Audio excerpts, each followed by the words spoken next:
And hello. Welcome to the Absolute Football Podcast, coming back on your screens or in your audio if you are a listener on the Spotify and all of those lovely channels. We're here again to talk about the football. So we're here again. I haven't been here for a little while. I'm happy to be back. I've been feeling a little bit poorly, but I'm happy to be back. I've missed you guys tremendously. So it's lovely to be back on the podcast again.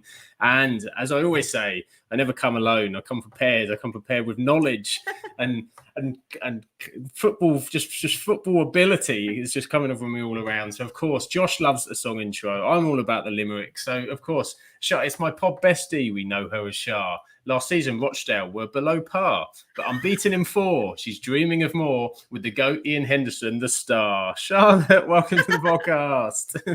Oh man, I absolutely love it. How are you? I'm not too bad, thank you. I'm not too bad. As I said, I'm over my troubles now in terms of my little COVID bout, and hopefully I'm all good. I'm all back, and of course we've got people in the chat coming in already. Graham's back, thank you. Graham, good to see you back, thank you. It's good to see you as well, Graham, as always on the podcast, and Simon as well. Thank you for joining us, and thank you as well. And of course, it's not just me and Charles. We've got special guests with us. Special guests get limericks as well, of course. We don't let them miss out. So, of course, Harry is here. So welcome Harry as our guest for tonight. He supports Spurs, who, of course, play in white. North London derby 2-2 with Ange Postecoglou. Son and Madison were up for the fight. Harry, welcome to the podcast. How you doing, my man? Love it. No, I'm all good. Thank you. Thank you for having me on. Looking forward to getting into it. All the football action this weekend, including North London derby. So thank you very much again for the invite. Absolutely, you're very, very welcome, and congratulations on your nomination for the FCA, the Football Content Awards. And so, do you want to just sort of give everyone you've had an exciting day? Do tell everybody what's been going on for you today. I have. Yeah, thank you very much, Sam. Yeah, so I found out today I made the top 10 in the Equality, Inclusion, and Diversity Individual Award, which is really, really exciting. The first year that I put myself forward for it. I didn't expect to hear first things. I was actually at school, so I didn't find out. So I got home, and then I wondered why my notifications was filled with hundreds of notifications. I was like, hang on, what's going on here? And I instantly remembered that it was the day that it was announced. I went to Twitter and found out. So it was a nice way to find out, because I didn't expect that. I completely forgot, to be honest with you. So yeah, it's really nice to make the top 10. So I'll be attending the evening, which I'm very grateful for. 16th of November at Anfield, because obviously there's fantastic people in each of these categories. It's this honour to be involved. And so yeah, it's been a quite busy day. I've also got my award for completing the level 1 sports leader, which I worked through in the summer. So I've completed that. And a run-in to be on my school parliament. So I put the application forward this morning. So quite an exciting day, but the main one was obviously now being a finalist, which is an honour, really. Not something you expect, to be honest. Well done. Congratulations. That's indeed. Brilliant. Yeah, very exciting day. So yeah, you've ticked your week off already on a Monday. You just let the rest of the week off. On a Monday. That's absolutely smashed it. Beats my day. My day got about as exciting as I found a new stand for my computer monitor at work. I nicked one. That was massive excitement for me. It's changed my life already this afternoon. So exciting. And Claire joins us in the chat. Claire, of course, our wonderful Claire from the Lower League podcast, who did give us one of our best podcast moments so far this week, where she disappeared off stream for a moment thanks to a wandering spider. So, do you know what made me laugh about that? It was the way I was mid-conversation. I just went, oh. I didn't know what to just went, oh. You can find that clip on our TikTok, and I think probably on the Twitter somewhere as well. We've got it on all the socials, because that was a classic moment for us. Funny. It was indeed. And we're here to talk about another brilliant footballing weekend. We're back in business now. International breaks are well and truly over, and we're back into the crux of it. We are going to get to the main event, which of course Harry's very excited to talk about in terms of the North London derby. But we're gonna save that for a little bit, and we're going to travel down towards the bottom, because we thought we had the show set ahead of the final game that went on yesterday. And then Newcastle had other ideas. So Sheffield United 0, Newcastle United 8, Shah. What's your initial thoughts about that one? I was expecting Newcastle to win, but I did not expect it to that amount, especially watching the game at the beginning, because I thought at the start Sheffield United actually created some chances. They were a lot stronger, but then it just completely changed, and not for the better either, especially when 8 different players score. I mean, 8-0. but when it's 8 different players, it's a bit humiliating. But to be honest, I kind of expect Sheffield. I know it says Sheffield Wednesday, then I'd have United fans. Sorry about that, guys. I know that was awkward.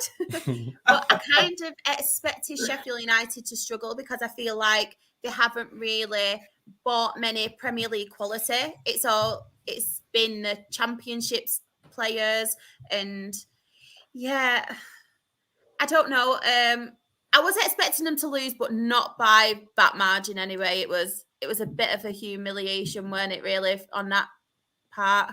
Newcastle, I thought, played really well. Finishing was obviously clinical. They scored 8.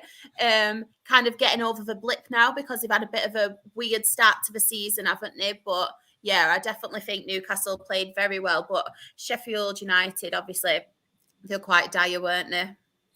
They weren't great, I think. It's fair as a summary. I'm trying to be nice, but I can't. They weren't great. For their heaviest defeat in their 4,988 game league history, it wasn't good. I mean, I didn't watch the whole of the game, the highlights and what I saw. I mean, Sheffield United obviously have, without being disrespectful, a lack of quality from what I've seen in other games for sure. But the ease of which that Newcastle carved them open, people running off, they've always been kind of quite resolute, and that was what they came up via the Championship with. But Newcastle, as you said, super clinical, but Sheffield United all over the place. You're going to get a pasting now and again. I'm sure they expected it, but 8 probably wasn't quite what they were thinking about. So we'll just go to the chat quickly and say, Graham says, can we just relegate Sheffield United and Luton already? It's not looking good for the promoted sides. I think Newcastle needed that win as well, because obviously they've been through a bit of a rocky patch, haven't they, at the minute? And then obviously they got the draw in the Champions League, but I think they needed that. And obviously, I know it's only Sheffield United, but I think Eddie Howe's obviously under a lot of pressure now because they're in the Champions League. They've kind of made their mark now and they're capable of doing it. So it's whether they will let Eddie Howe take them to the next level or whether they're expecting to get, obviously, someone, I don't want to say better because I don't want to sound disrespectful, but a bigger name. So, yeah, I think that was a much needed win for Newcastle and Eddie Howe as well to take a little bit of pressure off him. Yeah, definitely right. And so come to you, Harry, on Newcastle in particular. So a big week for them. They had to go out to Milan, and I thought a good point for them in the Champions League away from home to start things up. And as you said, Shah said, do you think this was exactly the medicine that Newcastle ordered, and this will really kickstart their season from here? Absolutely. I think it's been a really, really important week and a really good week for Newcastle because they hadn't started the season well. And there is always going to be that pressure on any manager, but especially for Newcastle, having been in the Champions League for ages, there's that pressure there. There's that hope, the expectation. So, to beat Brentford narrowly 1-0, that relieves some of the pressure going into their big Champions League game. Also, you've got a point away at Milan, which, not being funny as a Spurs fan, I know we were bad last season, but we couldn't get a point there. We really, really struggled, and it could have been worse on the night. So Newcastle done well. I was impressed. They acted like a real top team and showed that they can get out what I call the group of death, because it really is tough group. But they started it well, and then obviously they absolutely thrashed Sheffield United. It's quite funny because I watched the first 15, 20 minutes. I think I watched, actually might have been longer than that, up until Newcastle went about 2-0 up. And I was like, at one point, Sheffield United unlucky, like you say, Charlotte, not to be ahead. So that completely confused me. Then I looked back later on the score and it was 7-0. I was like, what's going wrong here? Surely they've got a red card. There's been a couple of injuries, but no, I just collapsed. So there you go. But yeah, really important win for Newcastle, because all of a sudden, they're back in that mix where they want to be, and a couple more wins, and instantly. I know we don't look at the table this early on, but it didn't look great for them, the start of last week. But now it looks better. A couple of wins, and they're still in a very strong position for a really strong season in and outside of Europe. So it's been a good week for Eddie Howe, but Newcastle as well. Yeah, 100%. And so, as Claire says, she adores Eddie Howe. She doesn't think he's going to be there long, but hopefully that's bought him a bit more time now. Can I just say as well what I was really happy about, because as I was watching the game, is it called Heckingbottom? Sheffield United's manager. I thought, oh no, they're going to definitely sack him or something. I thought so. Yeah, but I was quite happy that they didn't, and it's just because I don't think many of us, and just obviously in general, expect Sheffield United to stay up. And obviously, it did a really good job in the Championship and stuff. Obviously, they've signed Gustavo Hamer from Coventry as well, which is a great Championship signing. So I just hope they stick with him. And obviously, it's one of them, you kind of expect them to go down. I think they probably expect themselves to go down as well, because a lot of the teams around them have obviously bought new players and stuff, and they've strengthened. So I do hope they stick with him, because I just have visions of him sacking him the next day, which I felt really bad for. So yeah, I'm quite happy about that.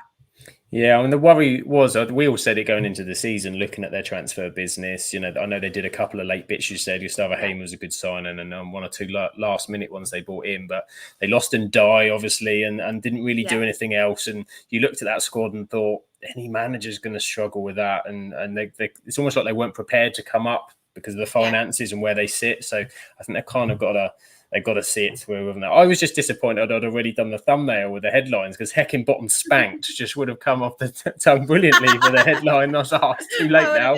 I've done it all in set, but never mind. Maybe there'll be another one later in the season I can use it for. Probably. Yeah. Graham thinks they're sacking for the January transfer window opens. I don't know if he means Eddie Howe, or let us know, is that Eddie Howe, Graham, or Heckin' Bottom? Maybe he's talking about Eddie Howe there. Heather, of course, we know Heather loves Eddie Howe. Heather is our Bournemouth fan, so she's always got a lot of love for Eddie Howe. And welcome as well to Maraki as well. Thanks for joining us in the chat too. So, it's just a disappointing one for Sheffield United, and it's been a struggle for the promoted clubs coming up so far. You know, as of yet, after 6 games, none of them have got a win. I think it's only the second time in history it's ever happened, I think they said. So no wins in their combined 16 games together. They've scored 12 goals and conceded 41 altogether. It's not great for the 3 teams in particular. Is it going to get any better, or is this the season set, do you think, Shah, for Sheffield United, Luton or Burnley? Who are the 3 do you think you still predict would pull away out of the 3? I think if I had to pick on one who I think will do better than the others, I'd say Burnley. And that's because I think Burnley have actually had quite a tough run in, haven't they? Like the starting games. Yeah. I think obviously they've got the better players, and obviously Vincent Kompany's got and played some really good stuff. It's actually mad seeing Burnley not play the Sean Dyche way in the Premier League. It's mental. But yeah, I think the other 2 teams, I actually thought Luton's home form would help them, but from what I've seen of Luton, no disrespect or anything, but the same as Sheffield United, I think it is just Championship players. I think they've basically inherited their money to kind of put away, invest in the stadium, invest in things that they need long term, rather than short term Premier League players, which, to be honest, you can't blame them for doing that. Who would have thought Luton would be in a Premier League? So, yeah, I think it'll be a tough season for all 3 teams. But I think if I had to pick one who will do better than the others, my money is on Burnley and Vincent Kompany's men. Yeah, do you think the same, Harry? Burnley as well out of the 3? Yeah, I do think so. If any of them are going to make the escape, personally, I think that Everton could be in a lot of trouble. I know they got their win quite impressively away to Brentford, but I still think they're going to struggle. I think that was maybe a sour relief for them, but I just think they lack that physical presence in front of goal. The defence looks disjointed. Midfield doesn't look as good as it was last season. So I think they can struggle. So for me, going down, I'm going to go with, I think Burnley will somehow stay up. I think Kompany will keep them up, maybe like a last day miracle. And I can see Everton going down. They got the benefit of the doubt last season and stayed up. I can't see them doing it 2 years in a run, but who knows? Because anyone's going to keep them up. You trust Sean Dyche, but yes, it's not looking good for the 3 teams at the bottom. I mean, that stat they've conceded, you expect that number. When you get to Christmas, we're not even halfway there yet. So that is concerning for the teams down the bottom. Some of their running's been harder. Sheffield United certainly didn't help that cause, but I can see the 8 against Newcastle.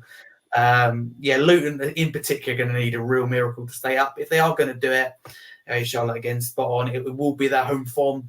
I still think, even as a Spurs fan, I think it's more knowing like last season before, that away from home, sometimes we slip up. But just the thought, playing Luton away, the likes of Tim Krul potentially could be in goal. It has potential to be an obstacle for not only Tottenham, but a load of other teams. If Luton can get it right, they can get the atmosphere going. I think personally they need to put Tim Krul in goal. I don't know why they haven't done that yet. Yeah. Obviously, with his Premier League experience, I expected him to come in straight away, and he hasn't. Personally, I think that's slightly a mistake. But they're going to need a real miracle along with Sheffield United to stay up. I do fancy Burnley to do it, though, to be fair. Burnley are interesting. So I watched the match against Manchester United, and they're decent in possession. There's a little bit. I mean, they didn't have Taylor's kind of been one of their front men, and he wasn't playing. He was unavailable, but they did kind of lack something up top, and they were a bit naive in the way they were playing with some of the passing around the back.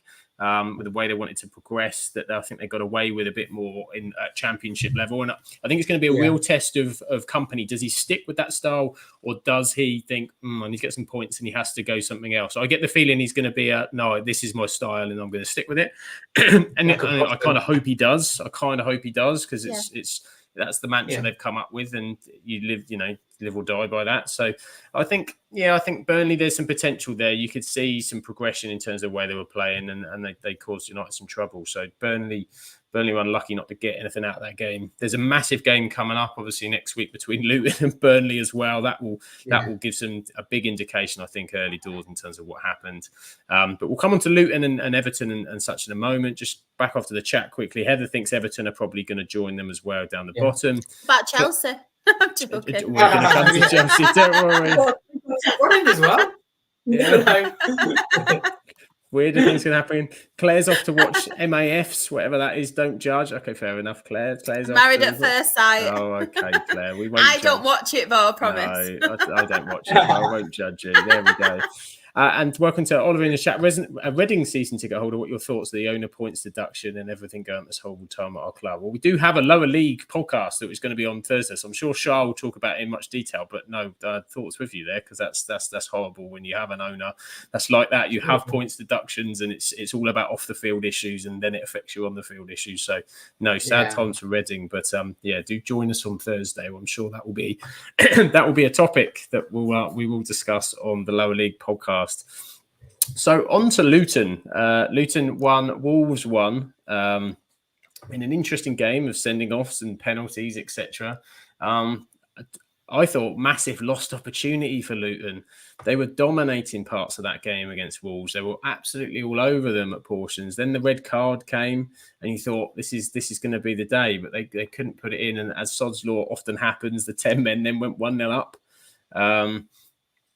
Charlotte, what did you make? Luton versus Wolves missed. Are they going to regret that?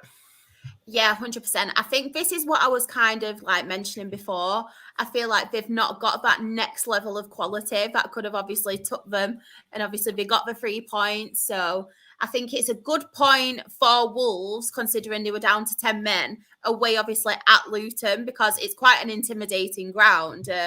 I've been there, obviously, with Rochdale. This was a few years ago. So, obviously, for any Premier League team and players, like all these stars, it's going to be intimidating because the crowd are literally there right near you, which is different to most Premier League grounds at the minute. But, yeah, it's a massive missed opportunity for Luton, especially against a Wolves team as well, because I don't think they've got that much about them. Obviously, they've got more quality than Luton at the minute. They're doing better, but they've lost key players, obviously, in the transfer window. And yeah, it's a mad one. The sending off, I just thought, was absolutely stupid. I mean, why stamp?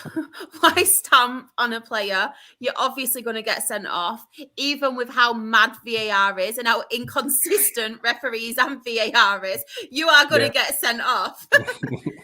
But it's a massive missed opportunity for Luton. But I think this is how their season is going to go. I think there's not going to be a middle ground. I think it's either going to be games like this frustrating, or they're going to get absolutely battered. Yeah, I think you're right. I saw some of the comments. The fans seem to be fairly happy with it. I think they kind of like the battle. They like they like the fact that they had some dominance even before the sending off, and that they saw some positive things, and were kind of understanding that maybe the quality wasn't quite there in putting the ball in the back of the net. I mean, Wolves have been a really funny one so far this season, because bits I've seen of them, I mean, even against Liverpool last week, I thought they played well in patches. They caused Liverpool a lot of trouble. United on the opening day. Against Man United, they played very well. They cut through both of those midfields really easily. They just can't finish to save their life. I mean, I think in Pedro Neto for me is someone who's going to be at a better club next season. I mean, by a better club, I mean top 6 probably club maybe. I think he's got 4 assists I think already this season.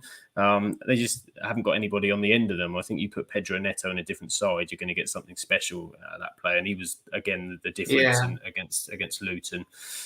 What do you make of Luton and Wolves so far, Harry?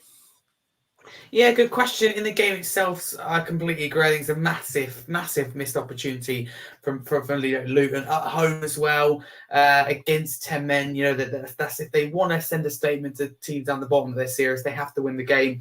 And it was always harder for themselves that they got behind, where they went behind in the game. But at the same time, it's their first point, this season in the Premier League after 6 games. So I suppose it's better than coming away with nothing. But they'll be disappointed big time for sure. But what you said with Neto, with Wolves, I've seen very strong links last couple of days with him to Spurs, because after Perisic got that injury, was slightly weak on the left. Son can play on the left, but he's now playing down the middle. It's really just Solomon, because Johnson plays on the right. So I wouldn't be surprised. January is obviously tougher, but I wouldn't be surprised if we approach Wolves for Neto. It makes sense because Perisic, if he's out for 5-6 months, that's beyond January. So I think that'll be quite a bit clever business if we do that. But obviously it'll be a lot of money. Wolves need the money as well, so we have to see. Will Tottenham pay the money? Is a question we've been asking for a long while. But in terms of Luton and Wolves, it's a really cagey game. I got the impression from bits that I saw of it, because I was actually out. I was watching some of it, but mainly it was the highlights. It was a really cagey game. Neither team wanted to commit to get that winner. Almost like I know we're going to get onto it in the North London derby towards the end. Neither team wanted to fully commit because they knew that the point was okay. You don't want to come away from such a big game after playing 100+ minutes with nothing. There's nothing worse. This impression, this game is it's already has potential to be, if you like, some people even say 6-pointer. And they want to come away with something. So really frustrating for Luton, but they have got the first point on the board. So positive signs in a way. Yeah, definitely. That's it. That's what they've got to take, I suppose. A positive. They've got Burnley up next, and so that again is at home. So all of a sudden that could change things. That could make things very, very exciting for them. And so I thought they played well in the open half. They even responded quite well to going behind Luton. There were some positive signs. We will touch quickly on the penalty. I think this. I've seen in the chat already. There's been a lot of handball chat, and I want to leave a lot of it for the main one, obviously, in the North London derby. I don't want to go too early on the handballs, but there was another handball. What do we make of this handball in the penalty? It seemed to, it hit his arm, but it seemed to ricochet. What do you think, Shah? I think it was quite harsh, to be honest. Like, I've seen more blatant handballs given, not given. And this one, I was a bit mixed up. I do that. Both. These current referees have been given and not given. Honestly, both are correct. Yeah. I think it was more harsh because obviously it has hit his thigh and then obviously hit his arm. But at the same time, obviously he had his arm up, so it could have been given either way. But I personally think it was quite harsh. It's tough, and I always find, for me, if it comes off of another body part first, I think it's difficult. It's difficult because it wasn't the intention, unless there's a second movement of the arm. Yeah. It's just so difficult now where to place your arms, I think, and where to be. I mean, he had that. I think had it hit him and it was high up, there's a question. But even that, some of these balls they're so close. They're so close. It's as if you have to stand there like a penguin.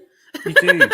You have a reaction. I think. Can't touch your back. Yeah. You have to do that. And I find, like, when I'm watching football and someone's just walking past or seeing me watch football, they're watching me on the sofa and there's a decision and I'm here going my arms, doing this, like going, would I react like this? Or like, and you're kind of like doing mime on the sofa while you're watching just to see how you'd react to something that's happening. It was crazy. Simon thinks it was an absolute joke. Harry, what do you think? For you, penalty or not a penalty? No, and listen, it's not I don't mind if he's given it. It's just that consistency we want. Again, Charlotte, I think it's spot on. Whereas this happens again this weekend, it's probably not given. So that's the problem we've got. Different referee interpreters, it's a different ways, kind of make their mind up. Then VAR sometimes will get involved, sometimes won't get involved. Will take longer and a load of things. So it should be down to that because it just isn't fair. So for me at the moment, I know it's a big topic, for another day, but VAR for me isn't being used right now in the right way. And Gary O'Neill, I mean, Wolves have had some big decisions already this season, especially the opening day at Old Trafford. For me, very, very clear decision go against them. It's not, you can understand it. It's not nice, obviously, for big clubs as well, because they have ambitions, of course. But for small clubs, who has less money coming in and they want to stay in the Premier League, which could define. It's just, it could define Wolves' season, because that simple point. Because yes, for example, Old Trafford, they may have not scored that penalty, but they just say they got the penalty, they scored. That's the point. And we see so many times, year in, year out, on the final day, where a point makes a difference. Same last season. Exactly. A point is between relegation and the Premier League. Then you lose all your top players. It just uses that chain of effect, and then. Someone like Sunderland, for example, they've gone from the Premier League and now then went to League One, or Ipswich, for example. So there isn't a long effect, just a simple decision. Do you know what I mean? So there's got to be that consistency there. Yeah, it's very, very harsh. I don't like to see that given at all, especially when it comes off another body part. Had a big impact on the game. So yeah, not for me at all. No. Yeah, it's different. It's this consistency is the real issue for me. It's just because every club has their, every supporter of their own club has their own kind of position, probably with the decision that's gone for them or against them, that they refer to another decision, and vice versa. You go back to something that happened last week, and then you go, but that was that, and this is this, and therefore you're not sure yourself in terms of you saying it should be this, it shouldn't be this. You just bring up the comment from Elder, because I think he's spot on. Here, this is what I mean. It does affect the team, because they go down to the Championship, they have the wage problems, they have to reduce, especially if they get stuck that second year in the Championship, and that's where often clubs go for a lot of problems. So it's a simple decision, and referees make mistakes. I get that, but with VAR introduced, for me anyway, I think there's more clear and obvious mistakes. It's just when VAR is brought in to prevent clear and obvious errors that it's getting involved with little things. For me, if it takes any longer than 30 seconds, it isn't clear and obvious. So for me, it's been used the wrong way. It's very, very simple. So this is it. And I think for me, the handball rule has just got so complicated, and so they tried to make it simple because it got complicated. But the whole point of the handball was to stop people. Originally, it was to stop people from handling it from going in the goal. That was the whole point, or to use it in an unfair way. And it's now kind of if it hits you, I can understand. Look, if it's a shot on goal, there's a hand out here, it's going in, then fair enough. But you got some from just like a yard and 2 yards, but it's happening every kind of game, and it's just I've no idea what the rule is now. I don't think it even is a rule anymore. It's just whatever referee decides on the day, and it's just wrong. That there needs to be a rule, stick to it. And the Premier League don't help, because they change it every year. Then referees get confused, in VAR get confused. It's that again. We talk about that chain of effect. So for me, it's very, very simple. And talk about unnatural position. As someone for myself in spare time, if I play football, I play as a defender. You naturally jump with your arm. I basically play with my arms behind my back. The reaction, isn't it? Yeah. It's really hard, and even that you get to see. I got a decision the other day given against me. I had 2 hands behind my back. I was like, what?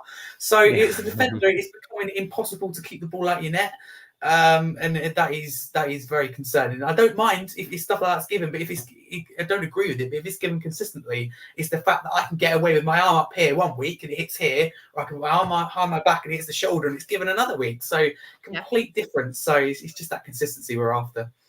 It is. It's completely complex. It is completely complex. Yeah. And going on to another important question, Graham asks here, which I'm going to ask to both of you: who gets a win first, Luton or Sheffield United, or we're both going winless? That would be harsh. That would be harsh. Luton or Sheffield United, Char? Who gets the win first? I think Luton should have more chance of getting a win, because obviously they're playing Burnley next game. You don't know which way it's going to go, so it's one of them where it could go either way. Does Sheffield United react to this 8-0? Is that sometimes you see that, don't you? Clubs get a pasting. Possibly. And then who's their next fixture? I don't know who Sheffield. Let me have a quick look. That might make a difference. If the next 3 are Manchester City, Liverpool, and Arsenal, then maybe. They've got West Ham. They've got West Ham away. West Ham are doing all right at the minute, so I don't know. That's a tricky one. What do you reckon? Luton or Sheffield United for you? Yeah, for me, it's Luton. I think they do beat Burnley this weekend, which just sounds strange sitting here saying Burnley will stay up. But I think Luton will start their home record this weekend. And it sounds silly, doesn't it? When I'm sitting here going, I don't really fear the North London derby, but you fear Luton away. It's just that I don't know. I think it'd be a tough place to go out. You know, I think it'd just be such a Spurs thing to go there and lose 1-0 and start Luton's first win. But I think Luton will get the job done just on Burnley this weekend. But it's massive because both teams should be absolutely pushing for the win because again the point they're still in the relegation zone. So and Everton winning, they've got to keep the pressure on. I know it's so early, but for me it's you get an idea already what it's going to look like come the end of the season. So points at this stage is crucial. But yeah, my money's on Luton this weekend. Is absolutely massive, and you've segued us brilliantly into Brentford Everton. Brentford 1, Everton 3, of course. Worked that one a treat. A very, very interesting result there. Everton getting a very good 3 points. Delight for Dyche. Finally, Everton get a win on the board, having been under some tremendous pressure. Shah, I'll come to you first in terms of Everton. Do you think this really kickstarts their season now? I mean, to get 3 points away at Brentford is not a bad 3 points at all. I think there's a lot of pressure off them now because obviously they were really, really struggling. To be fair to them as well, the performance, I think they played some really good stuff. Obviously, Calvert-Lewin's back. The new signing they've made, I can't remember his name. Beto, yeah. Beto, I thought he looked pretty good. Tarkowski looked strong as well. I think it was Garner. Is it Garner on the wing? He had quite a good game as well. So I think they definitely needed that. But I don't know if any of you guys were, but I was really disappointed with Brentford because I like watching Brentford. And obviously, I know they've not got Tony and stuff now at the minute, but they really disappointed me, their performance. I think they could have done better. That's not taking anything away from Everton as well. But I just want to hold my hands up and say I think I was to blame for this because I did put Brentford players in my FPL. Being sneaky like I was, I thought, they'll batter Everton. They'll win by 3 goals and all this, but backfired. So I'm really sorry if there's any Brentford fans in the chat. I fully take blame. It's Charles' responsibility for her FPL team. Graham says in the chat, this is the reason why Everton will stay up. They always have a result like this that comes out of nowhere. It's true, they do have one. Brentford's a funny one because I've actually not been particularly, not particularly impressed. I don't think Brentford have been as good as last year in the way that I don't think they're as fluid as a team.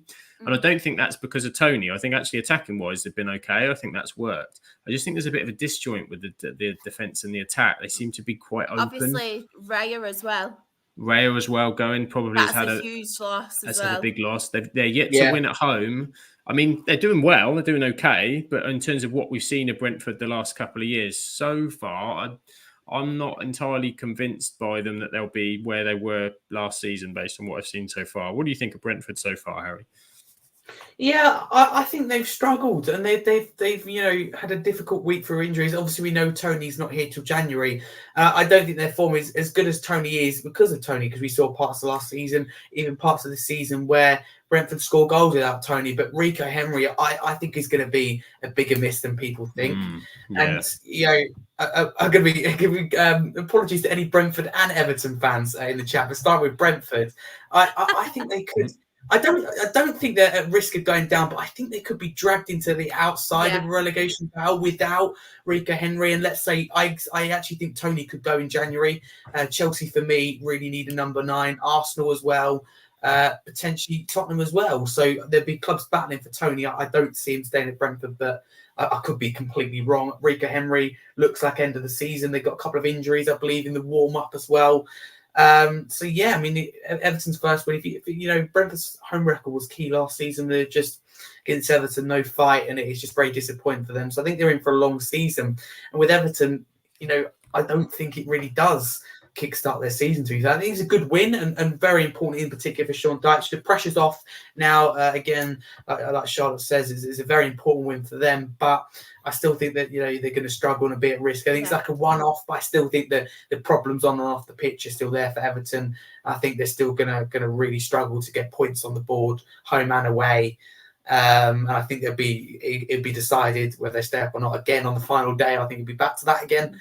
But for Everton's fans' sake, they'll be hoping that they can kick on from this. But for me, the transfer window they've had, the players in and out the door, and just the way they're looking, like for me, again, they failed to get, for me anyway, a top quality number 9. I can't believe with these injury problems. Yeah. I just don't see where goals are going to come from, and they're leaking goals left, right, and centre in most games. So that I think both teams could be in trouble. I think it's a good one for Everton, more just for the pressure. I think the early doors, so to get that first win, ease Dice in a little bit, give him that kind of, that there's some belief of where they're playing. They seem to play. Breathe, Definitely, and they played a bit more direct, I think, with having Beto, and then again when Calvert-Lewin came on, there were a lot of kind of flick-ons and more kind of what you associate with Everton. Then they were getting down the weight, so interesting to see how maybe that kind of develops in terms of they play. But you look at that squad compared to other squads in the bottom half, and it's not there, is it? I think that's where we're all looking at it, going, that's potentially where they're gonna question. I think the only kind of I will stick up for Everton is when Jack Harrison comes back. I think they've got that other, obviously, that other person, attacking wise, but obviously it's when he's coming back, and then will Calvert-Lewin still be fit by then? Because we all know he really struggles, doesn't he, with his injuries? He really struggles with his injuries, but I think that's the only thing I will say about Everton. They've still got Jack Harrison, and we've seen before, obviously, he's done it for Leeds. He's quite like a good player, isn't he? Like opportunity-wise as well, like creating stuff. So that's what I will give them, but I do still think they'll struggle. Brentford as well, I completely agree, because David Raya, as much as obviously it was great in net, I think he was great on the ball as well. And they kind of missed that and the whole play with style with him. So, like you both said, I don't think Brentford will go down, but I think it will be a bit more of a struggle this season compared to the previous seasons. I think it'll be like a bit more of a reality check this season. Yeah, I think you're probably right. And say that will shock them, and probably shock Thomas Frank a little bit, that result as well, to go, oh, okay, that's not what I was expecting. So interesting how they react to that and see how they get. And before we go up to the top of the table, because we are talking about the bottom of the table at the minute, we've got to mention Chelsea. We have to mention Chelsea at the bottom. Oh my word! What is going on? What on earth? I mean, Aston Villa are a good side. It's a fairly easy start. Not being funny, they've had a fairly easy start in terms of what they've got coming up, especially after the international break. The next 6-8 games I seriously think they'll be in the bottom 3, come we get to the end of October, November. I don't think they stay there, obviously, but I think they're in trouble for the next few weeks. They can't score, can they? Just cannot score a goal to save their lives. I mean, they created a fair bit again at the weekend. And just couldn't. Just didn't look like they had anywhere. They obviously got Nkunku to come back at some stage, but Nicholas Jackson is looking like a young striker that's got some good movement, but needs time to develop. That's not right quite yet. Thiago Silva's still playing at centre back at 39 as well. He's the second oldest player, I think, behind Ryan Giggs now or something in the Premier League. He's kind of gone unnoticed that he's still there, but just missed chances. As you say. So are we with this run of games? We're not wrong, are we, to say Chelsea could potentially drop into that in the next couple of weeks with what they've got coming up? Yeah, I completely agree. I just don't know what's going on with them. It's just madness. Like, I will be honest, when Pochettino got the job, I thought I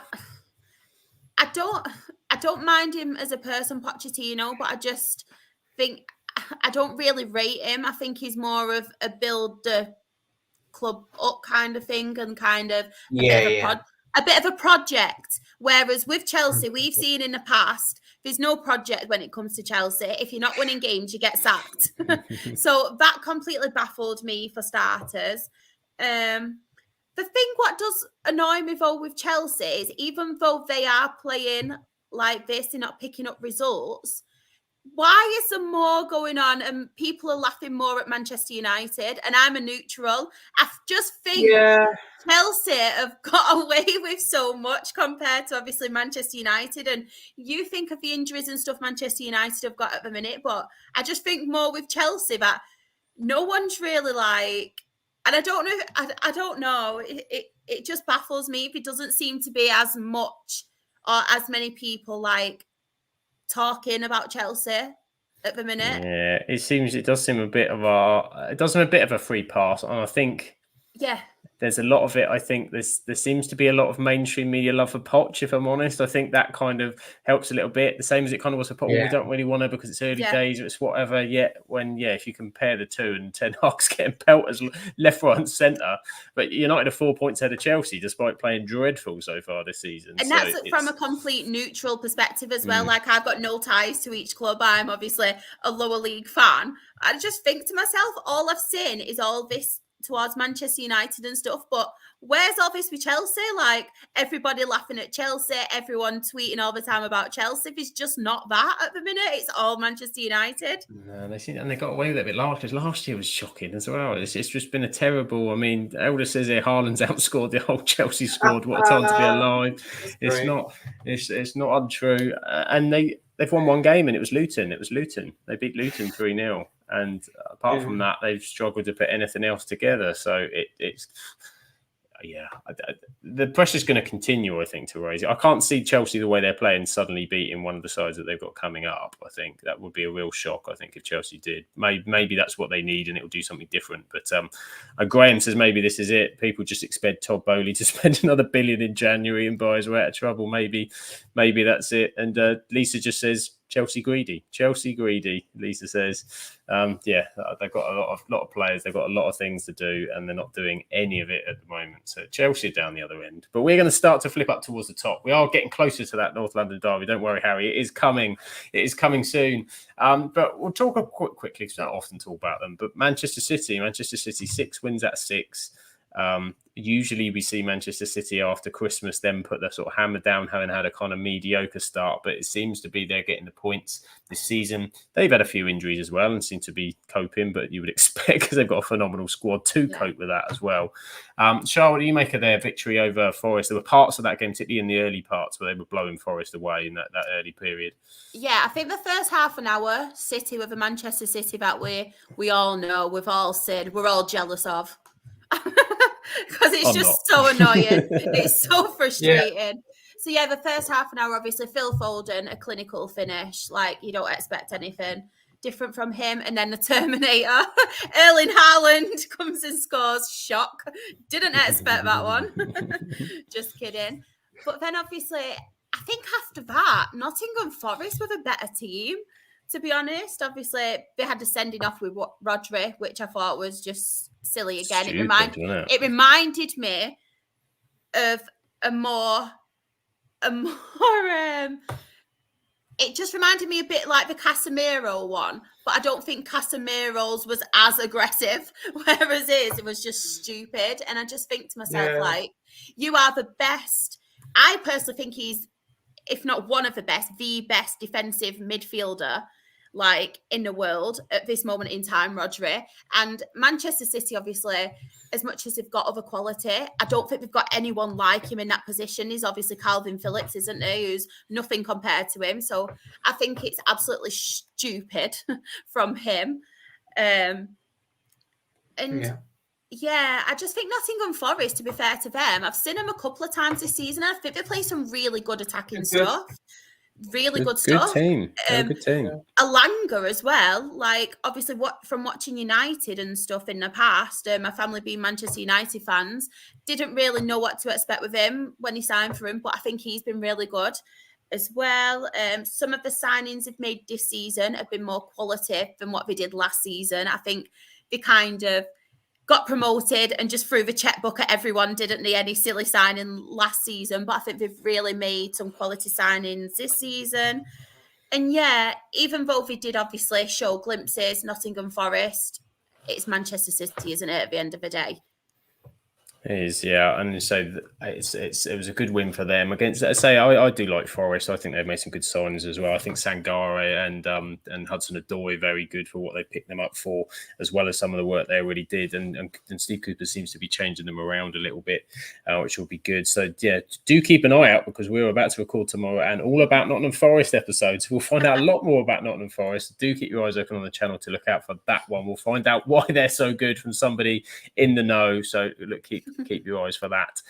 Graham mentions the Rodri one in the chat where he says it's a disengaged brain moment for that red card. A brain fart, I think I call it. That is what he's had there. A moment of craziness, which means that Rodri will miss the Arsenal game as well as the 3-match ban, which could be an issue for them. But there's just so much quality, Harry, in that Man City side. It's just one player I want to speak to you about, Julian Alvarez. We all talk about Haaland, who it's all been De Bruyne. He was kind of the periphery man last season, but how good has Alvarez been so far this season for City? He's been really, really good. I just don't think he's been talked about enough. He's kind of, I don't want to say he's unlucky to play with Haaland, but because Haaland, obviously, rightly so, understandably, he gets all the talking, all the mentions. Every look is about Haaland, understandably, because the amount of goals he scores. I mean, he surprises you every week, doesn't he? But Alvarez is definitely more of the underrated, not only in the City team, but I think the whole of the Premier League. But City right now, they're just in a different league to everyone else. I'm sitting here as a Tottenham fan thinking, we need to close the gap. The gap isn't going to be closed anytime soon. And it hurts me to say, but last season, I think Arsenal done a fantastic job to be above them for the time they did and to be able to compete with them for the time they did. Although, it was quite funny as a Spurs fan to watch how it ended. They had a fantastic season that has to be recognised, because I don't think anyone's is going to get that close to them personally this season. I think they're just running away with it. I think they've done really well in the summer transfer window. Like you said, Alvarez, I think, has been fantastic, and I think he will continue to be step up. So I don't think Haaland ever will. But if Haaland in the future ever fancies a new challenge, because he's capable of anything, and goes to a different club, I think they'll be completely fine with Alvarez. I think he gets you goals, produces big moments in big games. He just isn't talked about enough, to be honest, Sam. No, he's not. And he's got an incredible trophy cabinet. He's won it all anyway already. I think everything with Manchester City. He's got a World Cup, Copa America. I think they said he won the Copa Libertadores as well out there. He's literally got everything. He's absolutely smashing it. And Manchester City, as you say, difficult to see anyone who gets close or stops them. Liverpool got a win this weekend as well, 3-1. They again sort of came from a drawing position and won through. Do you think, Harry, are Liverpool the closest challengers, or do you still think it's Arsenal? Yeah, no. I after the performance, I thought we were really good against Arsenal, and I know I keep quiet myself. I know we're going to get onto it, but I think I've seen Arsenal aren't quite there. I think they're in, along with us, a top 4 battle. So for me, if anyone's going to get close, it will be Liverpool. I think it'd be close. I don't think they win it, but I think it'd be very, very close. Liverpool look a lot better this year. But at the same time, I don't think that the likes of Van Dijk is the same player. Hey, listen, we play Liverpool next week. Put it this way, I think we score goals against them. It's just whether we can keep them out of our own net. Not only the way we play, but I think Liverpool at the moment, I think their midfield is good, a lot better than last season, but I don't think it's the real deal, compared to the likes of City. And even our midfield at the moment, the Postecoglou's kind of created with Basuma, Sarr and Maddison.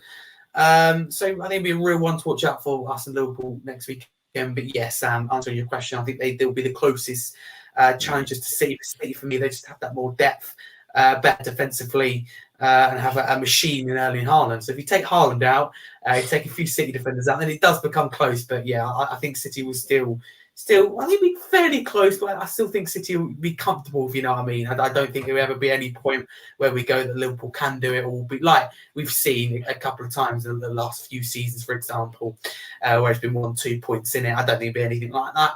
But I think it'll be a bit kind of close.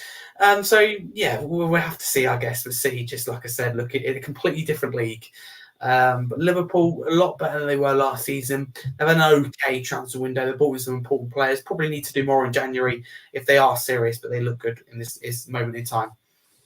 Yeah, they do. Their attack for me is the thing that there's always been the fear factor for when you play Liverpool. Obviously, Salah's been phenomenal for years now. They've had to migrate away from the Mane, Firmino, Salah trio, but it is starting to work, starting to click. Gakpo, Jota, Darwin Núñez starting to get his odd goal as well. That adds a different dimension. And they've got pace. Yeah. They've got pace and legs in that midfield now. Szoboszlai is a fantastic player that they've got in there. Yeah, we haven't, and so you've got McAllister in there. You've got players that are technical but have got the legs that they haven't had, so it adds them. But I think I'm the same as you. My questions over Liverpool at the moment are more on the defensive side.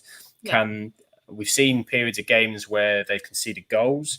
where they've kind of, there was, the Newcastle game, they were a bit shaky for 20 minutes defensively, but they came back. They've reacted to those really well, which tells you something about the team, but also Klopp will be knowing that he can't continue to do that when it gets to the push and the grush. If they really want to be in a title fight, you can't be giving goals away and having to come from behind now in September, October is okay. If you have to continually do it in February, March, April, that's when the league starts to run away. I think it's the same with us. Like you go 1-0 down to Sheffield United, we got away with it against Arsenal, but when we start poor, the first 20 minutes, like the passing's really sloppy. Like there was a moment, I don't know if any of you seen it, like that Maddison gets caught on the ball.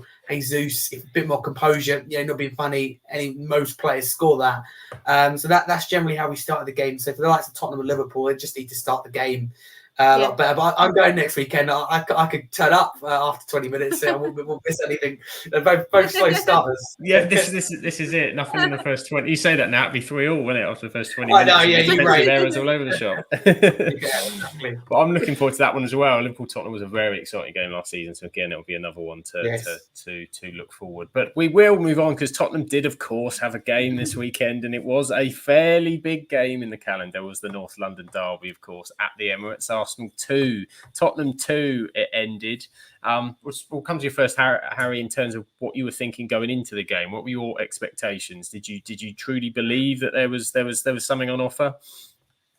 Listen, I love what Postecoglou's done so far. So I've never gone into North London derby feeling confident. I don't think that's the right word to use, but I went into that with positive hopes, thinking, Joe, we can get something out of the game. Whereas pretty much every other season we go, how many are we going to get beat by? And it's just not a game that you look forward to. I'm sure Arsenal fans can relate to this as well. Dreading it going into the game. I'm sure we'll get onto the outcome, but happy in the end. But with Postecoglou, we're playing some good stuff at the moment. Performances are good, results have been good. I had hope going into the game. I think this is the best time to play Arsenal in terms of their injury problems. Martinelli, Trossard played in Champions League and blew PSV away. Obviously, it's not good for us in terms of it would have been a confidence booster, but the fact it's a similar team that played, they would have been tired. And so we had that advantage. There's no secret about that. But you're going into the game, there was a little bit of hope there. But part of me, I think it's being a Spurs fan, you're kind of waiting to go back to reality.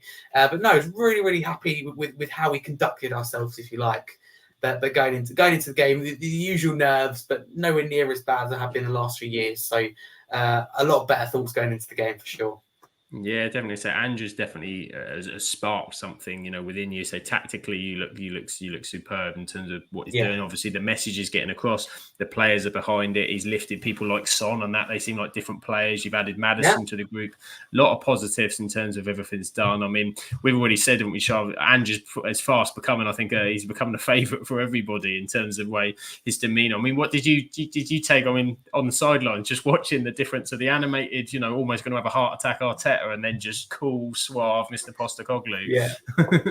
I really like him, mate. And just watching his interviews, watching everything about him, he's just got this really likeable and positive aura about him. And obviously the players can see that as well. And obviously they deal with him all the time. And like you said, with Son, the way he's playing now, and just Spurs as a whole at the minute, I think is quite positive because we didn't really know what to expect with him because obviously he's come from Celtic and when it's Premier League, is it a big step up for him? But so far, and some of the football that they're playing as well, Spurs, they're really enjoyable to watch again. And I really like that.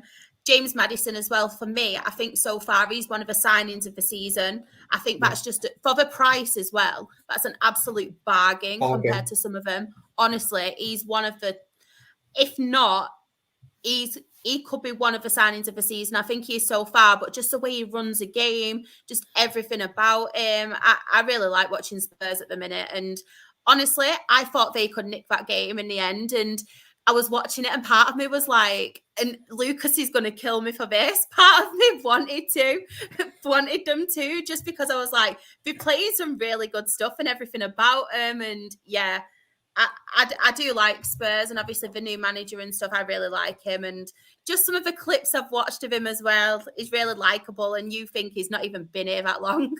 It's not. He really is, yeah. It's a very, very, very quick turnaround he's made there. To say, even to give sort of hope, from the neutral's perspective going in there, usually I'm thinking the same kind of thing. Arsenal are going to win this fairly comfortably and whatever. Tottenham will give them they'll get amongst them for a bit and then Arsenal will play them off. I wasn't convinced that would happen here. I thought it would kind of go very tight. I thought they might nick it overall, but I thought Tottenham would be giving them a game, and that's certainly what happened in the end. So, I mean, we just sort of run through the game as it happened, Harry. I mean, the first half an hour was probably, to be fair, Arsenal pressed quite hard. They made things quite difficult. Tottenham was struggling a little bit, I think, on the ball to get through that midfield, weren't they? And then there was quite a few sort of turnovers in the attacking area, and Arsenal were playing quite well at that time, and obviously then got the initial goal through Saka. Yeah. I'll say the Romero and goal, of course, which was unfortunate, but the deflection you kind of get. And but what did you make more of the reaction to that at that point? So you're 1-0 down at the Emirates. Arsenal have had a decent start. For the worst, but you were pleased with the reaction, I presume. Yeah, I was, and I kind of course, you fear for the worst in that type of game. But the difference is the shift in mentality from last season, where we saw it against Newcastle, for example, against the Ligue. I don't know, because the Ligue worked with Conte, it wasn't like us. We tried to go at Newcastle, then we lost the ball and went 1-0 down. We tried the same thing again, went 2-0 down, and then the reaction was there was no reaction. 5-0 down at half time, or 5-0 down inside 20 minutes, if you like, 19 minutes. Just tells you that we basically crumbled in a really tense atmosphere, and it was like that. But we didn't. The difference is we didn't do that. Really tough half an hour. I thought Arsenal were I don't think they were great overall, but magnificent inside that first 30 minutes. Saka in particular, but the whole team, is running. Adoki's been one of our players of the season, but he was turned inside out. He was on a yellow card, very close to being sent off. He was turned inside out, and then Saka was just insane. And then obviously that moment of rash from Romero. It's unlucky for me. I think he has to set himself better. He kind of comes up his knees, very rash, and he's obviously not going in. He doesn't know that. Of course, you want to get some kind of contact on it. I just think he could have done better, could have set himself. I think he just was a bit rash, which he can be. But yes, not the start we wanted. We were sloppy, but Arsenal in particular good. Response was really, really good. To keep going, to get back in the game, because we were under a lot of pressure. Arsenal pressed us high. But what I loved is we kept, although it nearly led us into trouble, we kept doing what we were doing, playing out from the back. And that is why I think we are interesting to watch. And then we start moving the ball quicker. And the difference was, first half an hour, the passing was quite poor under pressure, and the ball's going out of play a lot. Maddison really, pretty honest with you, lucky not to be probably 2-0 down. But to make it work, to make it stick and keep going. And that's what I like about Postecoglou. Keep going, stick to what he believes to work, what's worked through all his career. So Sam, the response was really good. Something, I haven't seen as a Spurs fan for a long, long time. We're talking 2018, 2019, the earliest. Under Poch. Yes, we come back under Conte, but that never lasted, if you know what I mean. We were often rode our luck, or it'd be an added time where we'd finally, we'd put two strikers on or something, where we've been, pinned in all games, and we never deserved it. So there's a difference. We kept going up until the very end. Through Richarlison, we could have nicked it. It would have been harsh on either team to lose the game, to be fair. But that game was probably there to be won. So happy with the point. Could have been more, obviously, but for someone who sat here, saying that I'll take a point, so I've got to stick by that. But yes, Sam's response was top draw. Yeah, they did. I thought they responded very well to that setback, and say that could have been the point. It could have got difficult, and then they came back well at the back end of that first half, and said a fantastic. I'll go obviously to the chat, because there is a lot of talk going on in the chat about, we had the fantastic save from David Raya, of course, from the fantastic save he made.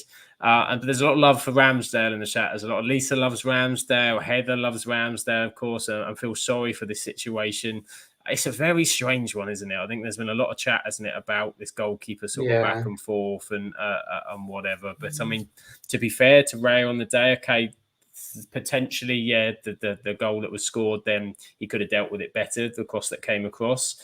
But it was a second, third transition of play after that, wasn't it? When Maddison turned Saka on kind of the spin, and they got him behind, and the Son's finish. Son this season must be exciting you, because he's. I think we all felt last season what's happened to him, but he seems to be getting back into that mantra of the guy that shared the golden boot a couple of seasons ago. Yeah, absolutely. I think Son has done really well. I think obviously he went through injury problems last season. And I worried for him, to be fair, at the start of the season, the way he was playing out on the wing. I think he struggled to start with, having a good contribution for the team. But I thought, hang on, where are these goals that Harry Kane to come from? And I've got to hold my hands up. I wasn't necessarily for him playing down the middle. Because I thought he didn't lacks that physical presence. I just didn't think it would work. But the way we play and how effective the likes of Solomon, I know he's injured now, but for a couple of games, Perisic was, especially off the bench, it really, really works on down the middle. It worked again. He's just been really, really clinical. His runs and it really, really helps us. And the likes of Maddison, I mean, they've created an unbelievable combination. It's a shame we didn't get to see Maddison and Kane as well. I think that would have been an elite combination, but it is what it is. I've moved on from that now, but Son started really, really well. There's always that that thought in the back of your head. He's not getting any younger. Has he passed his peak, if you like? Should we have sold him this summer? I was one of the people who said I don't think we should sell him, but if we get to January and he's struggling, then perhaps we cash in. But no, that was completely gone. He's done very well. Big game player as well. We proved that against Arsenal. Obviously scoring the brace. It's just how well he took the chances as well in that such game. Cool, calm, composed. He's been a big player. Big player. Yeah, he certainly has. And so, Mr. Luke in the chat, or everybody, sorry, been active on the show. Thank you for joining us, Mr. Luke. Of course, he's obviously a regular as well on the lower league. Of course, our regular Gateshead fan is Mr. Luke, as we know. Big up, Luke.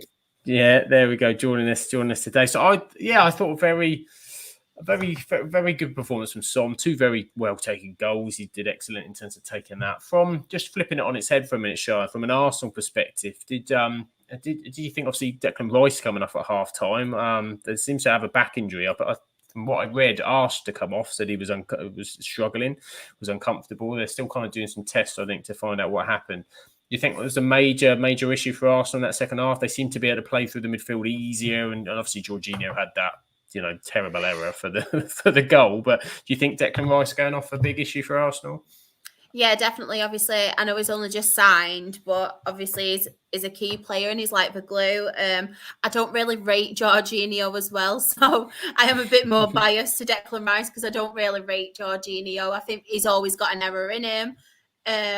Saka as well, obviously, I think got a knock, which obviously isn't very good, but I think this will be the problem with Arsenal now, though. Obviously, playing Champions League football, they've not got the biggest of squads. It's like the quality once you kind of get rid of the starting 11. They've got Partey who's out as well, haven't they? Yeah. Out injured. So there's a lot of key players injured. Havertz just doesn't really cut it for me either. I kind of worry for Arsenal because obviously take Saka out of that team, take obviously Thomas Partey, Saliba, Declan Rice. I think you do have problems. I don't think Jesus is that consistent either. He's not as clinical as other strikers, obviously, in the Premier League and other forwards there. So I do worry for Arsenal in a way. I think they will be up there, but I think a lot of it will depend on whether they can sustain playing all these cups, Champions League, Premier League with the squad that they've actually got. Yeah, it's going to be a challenge, that squad. And as I think as Harry alluded to sort of pre-game, they already had Trossard, Martinelli, a couple of knocks sort of there. Trossard as well, yeah. You would have expected Trossard to probably have played there, which meant they had sort of Jesus and Nketiah. I mean, Lucas was going absolutely bonkers from what I was reading from him on Twitter from the Arsenal perspective about Eddie Nketiah. Absolutely fuming about him. Simon agrees with you in the chat. He says he doesn't think anybody rates Jorginho. So he's well on your side. I mean, I talk about dawdling on the ball. My word, I mean that was something else. Poor response, having just gone ahead as well for Arsenal, which really did make them struggle. So, a very, very exciting game. I thoroughly enjoyed it as a neutral. It's always an entertaining one going back and forth. What did you make at the end of the game, Harry? Because I think there was that. I don't know what you felt, but I kind of got the sense it was kind of two teams looking at each other going, do we go? Do we not go? Do we, do we want to risk and reward? Or Yeah, and it's difficult, isn't it? And that's the only thing that slightly concerns me with Postecoglou. The fact he is, for me anyway, an all or nothing manager. That's the way he's gone about his career. But he has made two sensible choices so far in his first career in games that I've noticed, and that was Brentford, where we settled for the point. We had a decision go against us from the penalty. Obviously, I understand it, but it's still it was one that could be given either way. We settled for an away point, which at the time looked like a good point, and then they're not risking it because the thought of losing 3-2 and coming away with nothing, it hurts. It's not just a point less. It's 2 points gained for someone you want to finish above in Arsenal, and it's bragging rights. It goes on until you next play them. It's a big thing. So yeah, it was a sensible decision. I back in my mind, I thought we could nick it, but again, it would have been harsh, to be fair, on Arsenal and us if Arsenal had gone down the other end and got the winner. Tense times, but I kind of did see a draw. But like I said, Richarlison gets that chance. It would have been perfect for him, especially after all he's been through to nick that winner. It would have been really, really late on. If it doesn't take a deflection, that goes in. It's a really tame shot, but that is definitely it's on target. And that would have troubled Raya, but you never know. It was a really, really tense game. It's what the neutrals want to see. It's what us fans want to see. Every single game, but especially London derbies, we give 110%. That's all you ask for. You go out and you lose 2-3-0, but you leave everything on the pitch. That is all you ask for. We've done that. Excuse me, and we got a point. So I was very, very happy with that. So yeah, response was good. Ending was good. Of course, it's disappointing we didn't nick it because we haven't won this since 2010. But I'll take the point every day of the week. That's it. Good. I think so. I don't think you had a point since 2018, had you, at the Emirates? So yeah, it's a massive, massive step for that. So that's really, I think, a really good result that for Tottenham. Arsenal will look at that. They still want to be in that title challenge. They know they'll be looking at every single time they look above the table and see Manchester City disappear off. And maybe if Liverpool start doing it as well, it will cause some issues. It will be a challenge.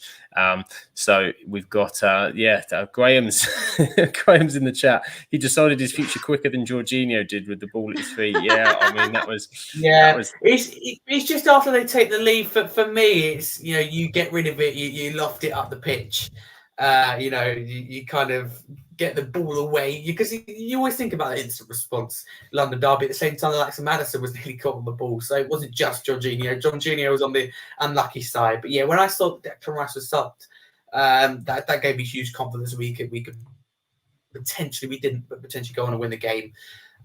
So yeah, he's a big player. But like Charlotte says, you just take Saliba, Rice and Saka out that team, and that is a very mid-table average team. But I suppose in the same way, it's the same with Tottenham. You take Maddison, Son, and probably Van der Ven out, and then it's a mid. So you can make that argument for most teams, but Arsenal injury problems will concern them because it was, as a Spurs fan, relief not to see the Trossard start in the form he's in.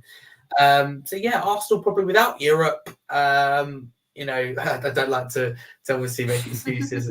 I don't want to say that we would have lost. It would have been tough, but I think we've still done really well to go there and get a point because you scroll through Twitter or X now, as it's called, the day before, and from Arsenal fans they're convinced that we're going to be torn apart 3 or 4-0. So to go there and get a point, it is good. This time next year, I want to see us go there and win. But what it is, Sam, is that their years and millions spent and transfer windows back several of Arteta 4 years into their project. We're 4 months into the project, one transfer window, and that is the difference. It's not really celebrating a 2-2 draw. It's celebrating how far we've come in that short period of time.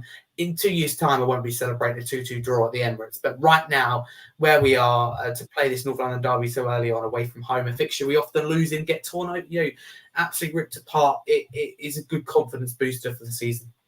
Yeah, definitely. And I think, as you alluded to there, where you're so short into that project, I think a lot of people were, writing Spurs off to a certain extent at the start of the season, weren't expecting them to touch, was expecting this to take some time, and certainly to be in a position. Yeah. I see it. I knew a couple of Tottenham fans not exactly the story, man. And it kind of, I think, helped because it's, I suppose, to an extent, it's just kind of let's just let Ange get on with it and see what happens. And it's been a massive Europe's breath of helped fresh as air. well. There's no pressure, but his only mistake he's made for me is as Spurs manager is not going full strength in that Carabao Cup, that 9 changes. But it'd be key to see if he learns in the FA Cup third round because for a club like Tottenham, who, it'll be funny, haven't won a major trophy since 2008. It has to be said, you've got to treat domestic cup seriously. There was no excuse to rotate, rest players that early on with no Europe. You get it if Arsenal doing it around about Christmas, but it's us with no Europe doing it really early in the season. So for me, that's his only mistake. I'd like to see if he's learned from that. But apart from that, I'm loving Big Ange for sure. We're doing really well at the moment. Everyone is loving Big Ange for sure. He's done fantastic. Yes. And we'll bring up the table here. We will bring up the league table to see what's been going on overall. Here we are. This is the Premier League. And so I think we've touched on pretty much all the games. The only ones we didn't touch on was Crystal Palace 0 versus Fulham 0, which was dire from all accounts.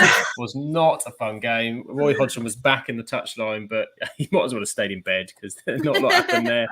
That's one. And of course, we touched on Burnley, but Burnley 0, Manchester United 1. Me being a Manchester United fan, it was nice to have a week of just not being, well, not a week, 3 days of not getting crucified for a change. 3 days and a fantastic Bruno Fernandes goal and a Yoni Evans, as I'm calling him. I'm dropping the J because he's prime Sergio Ramos is Yoni Evans. A fantastic cross, a fantastic ball for Bruno.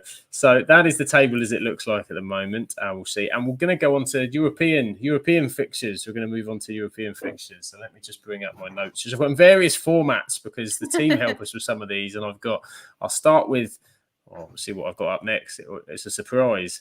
Oh, of course it is. It's La Liga. We're going to go and find out what's been happening with La Liga. We're going to go through. So Barcelona, they went big on a comeback this weekend. They were 2-0 down at home to Celta Vigo with 10 minutes to go. But Mr. Clinical Lewandowski, of course, with a late double before João Cancelo completed a tremendous comeback as Barcelona go back to top of the league. And my Girona, not your Girona, is becoming a podcast favourite for us. We're going to start calling them, I think, our Girona, actually. They're now second on goal difference behind Barcelona. An exciting 5-3 victory over Mallorca, where they were 4-1 up at half-time. They've now got 5 wins out of 6. They're the joint Spanish top scorers with 16 goals. I mean, Girona are sort of coming from nowhere. I don't know about you, Harry. I always love seeing a new team in the European League to sort of flesh about. And Girona seems to be doing that. It's loving the underdog, isn't it, really? I mean, don't expect them to be up there so close to Barcelona. And I mean, I know it's early on, but they better be loving it at the moment. Call the season off. Yeah, absolutely. And so, Elton does say, my Girona City group. Yes, they are involved with the City group. But they were very small. There are, like I say, small Catalan club, stadium capacity of 13,286 and a net spend since their promotion in 2022 that amounts to less than 20 million euros. So very good start for them. Tougher games are on the horizon. I think they've only played Valencia possibly so far. But as you said, early days, but that's the test to come. I think they're away at Villarreal next week, so see how they get on. But very pleased for Girona with that staff. That will be interesting. And they are, of course, up to second because Real Madrid lost. Diego Simeone and his Atletico Madrid team doing the damage to Madrid. It was the return of the Atletico old striking partnership returned again. Alvaro Morata scoring twice. Chelsea could do with him about now, couldn't they? And Antoine Griezmann also on the score sheet, ending Real Madrid's 100% start. Season dropped third, and Atletico climbed to fifth with a game in hand. Elsewhere, Real Sociedad won a belter 4-3 with Getafe, and Las Palmas rose out of the relegation zone with their first win of the season, 1-0 at home to Granada. Valencia were held by Almeria and Sevilla drew 0-0 at Osasuna, leaving them flirting with the relegation spots again. Get it together, Sevilla. You did this last season and then went and won the Europa League in the end. They've got Sergio Ramos now. They've got Sergio Ramos. I'm sure they'll be fine. I'm sure they'll be fine. And to finalise off La Liga, Athletic Bilbao remain in fourth spot with a 2-0 win at Alaves. So next up, where do we go to in the European? It's to Serie A, and Lucas has given us some notes in terms of what's going on. So I will turn to my Lucas notes if I can find them. Where have you gone, Lucas? You've disappeared off my screen. That's particularly rude of you. Let's see if we can get it up. It's around somewhere. But I think he was going to tell me that Napoli were doing okay. Where has that gone? It's absolutely disappeared off my screen. I've lost it completely. Bear with me. Shah, do you know what happened? Do you want me to see if I can get it up? Let's see if we can get it up. Let's see what Lucas has written. I've got it up if you want me to. Have you got it? There you go. I'll go over to my co-anchor, my Italian co-anchor, Charlotte. Give us something. So Lucas has put, defending champions Napoli find themselves 7 points off first after dropping points again. This time drawing with Bologna. I love that name because it reminds me of my favourite meal ever, spaghetti bolognese. Because that's the hungry girl inside of it. I love that. Victor Osimhen visibly pissed off after being sub-post a penalty miss.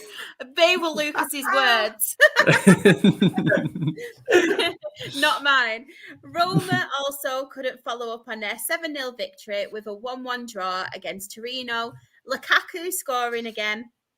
Inter struggled to break down Empoli, but finally got through.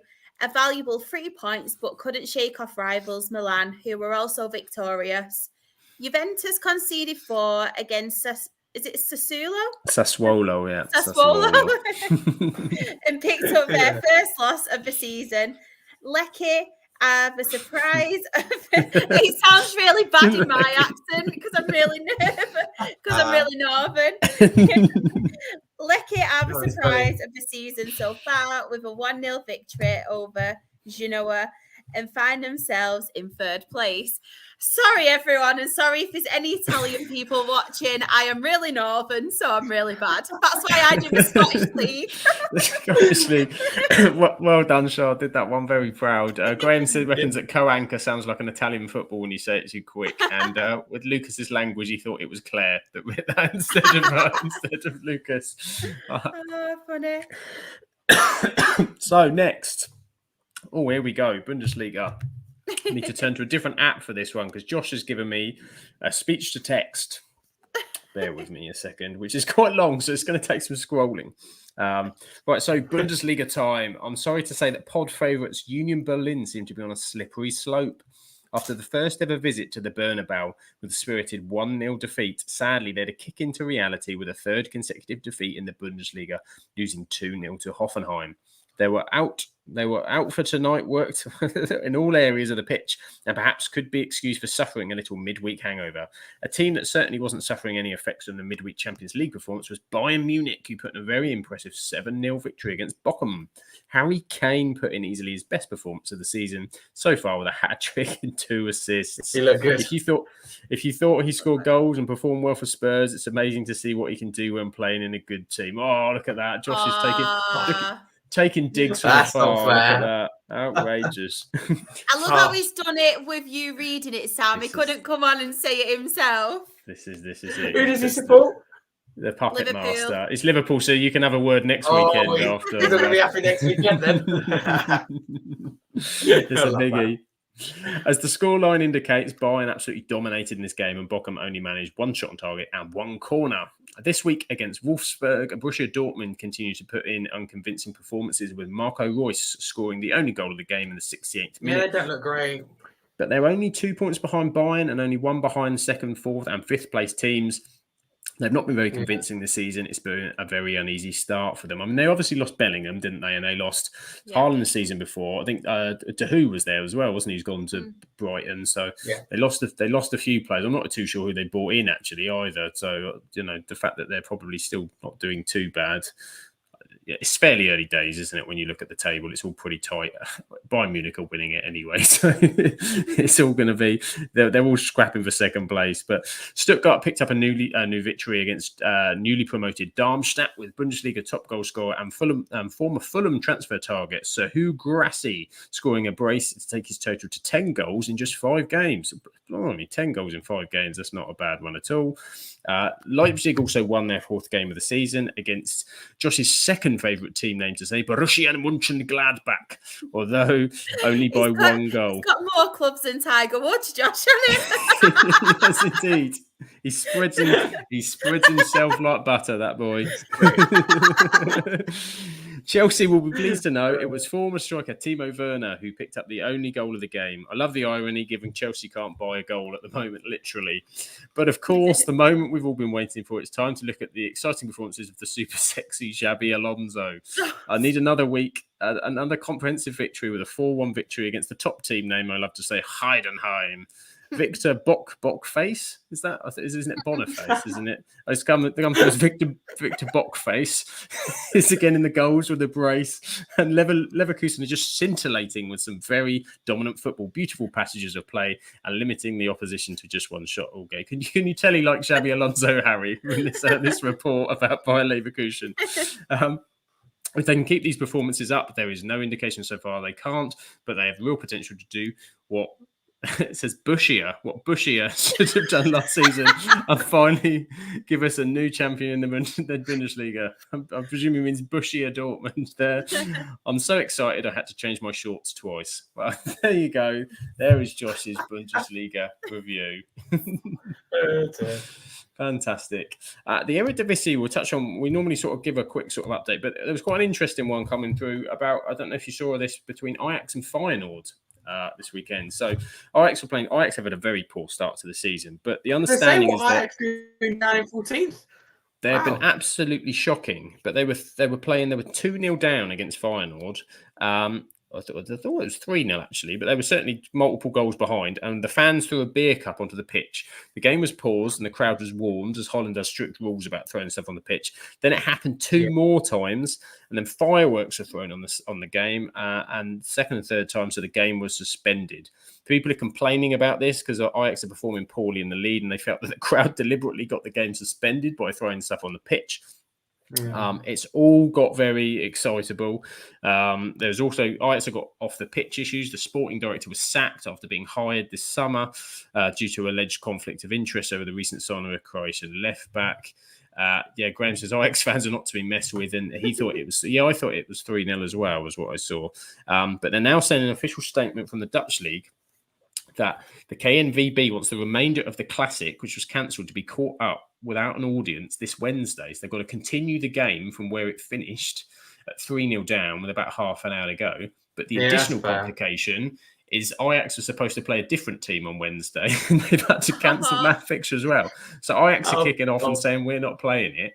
It's a right mess. But all in all, Ajax at the moment are absolutely all over the place in the Dutch league. So that was a quite entertaining story coming from that this season.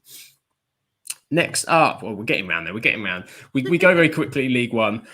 Paris Saint-Germain got a big win this week with Marseille, so they are starting to fight towards the top of the table.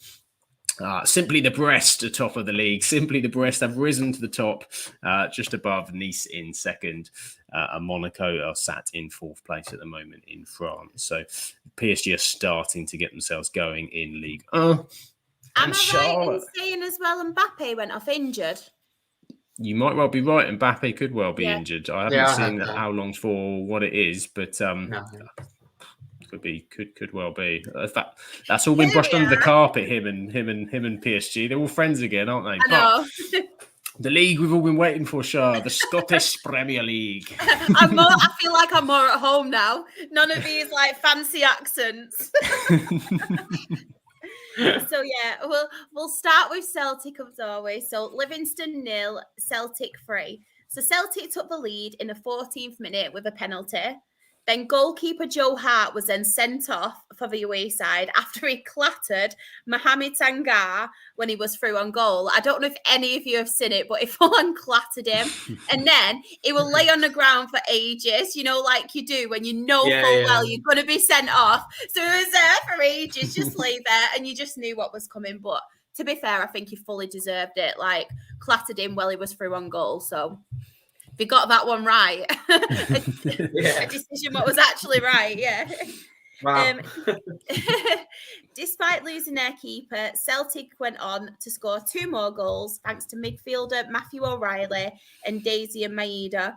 Celtic are still top on 16 points and Livingston dropped to 10th. Next game, Dundee 2, Kilmarnock 2. A draw for these teams. Bakayoko, I love that name. Bakayoko giving Dundee the lead in the 16th minute. Daniel Armstrong then scored a penalty to equalise. Dundee midfielder Josh Mulligan was sent off 4 minutes later, so it was quite eventful, this game.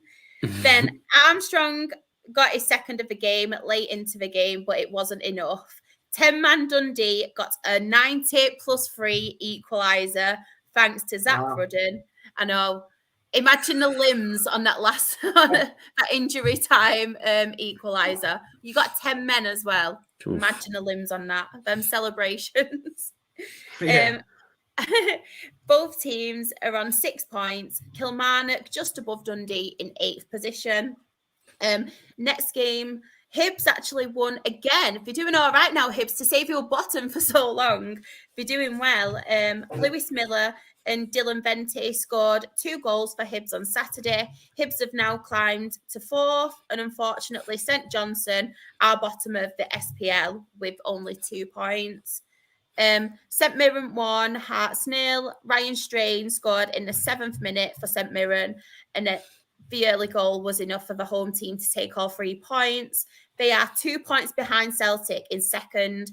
Hearts are 6 with 7 points. And then on Sunday, Aberdeen 4, Ross County 0. A real shock result as well. I was not expecting this. The home side, who sat 11th before the game with only 2 points, they actually took the lead in the 21st minute when Bojan Miofsky, I'm going to say, scored.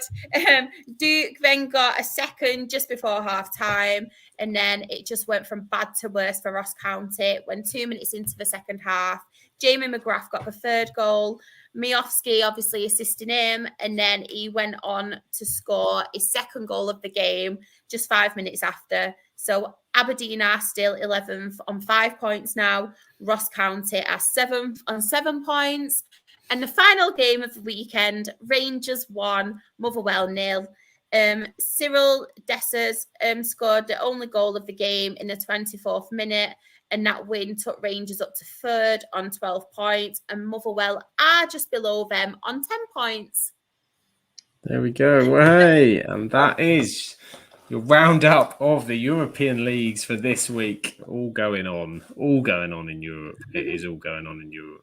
And we've come to the end of the podcast. It's been absolutely fantastic to talk football with you guys. Harry, thank you so much for joining us. It's been an absolute pleasure to have you on the pod, and thank you for your time. We very much appreciate it. And of course, everybody should follow you. Send you their love, get behind you with the FCAs and everything else. Where can they find you and get behind you? Yeah, thank you very much, both, for having me on. It's been very good tonight, first time on the show. Really enjoyed it. So thank you very much. If you want to follow me, you can there at Harry Scarfe 22 and check out my pin tweet. If you do want to vote for me, if you want to share, completely up to you. Because I'll be running, because obviously in that top 10 for that Equality, Inclusion, Diversity Individual Award. And voting open midday today and shuts 8th of October. So any vote shares massively appreciated. Whatever happens, I'm grateful to get into that top 10. I didn't expect it, so thank you very much. If you want to subscribe to my channel as well, Scarfe's First Look, check it out. Match reactions, match previews, and weekly live shows every Monday, 8 p.m. at the moment. It's going really well. Thank you very much for having me on. Really enjoyed it. So thank you. Superb. No, thank you very much for coming and joining us. We've absolutely loved chatting to you. And North London Derby, I was pleased it was exciting because we had all set on. I thought, don't be a 0-0 boring. Well, we've got a fun game to talk to. Yeah. Hopefully it's a good one. And it was Exactly. a belter. And Charlotte, of course, I'm sure everybody must be following you by now, but if somehow you aren't and somehow you've missed out on following Charlotte, where can they find you? I am most active on Twitter, TikTok, and Instagram as SharXRAFC. If you want to follow my Her Game 2 stuff, that's Rochdale HGT on all of the same socials. You can catch a lower league show on Thursday at 8:30. It is a double game week again for National League.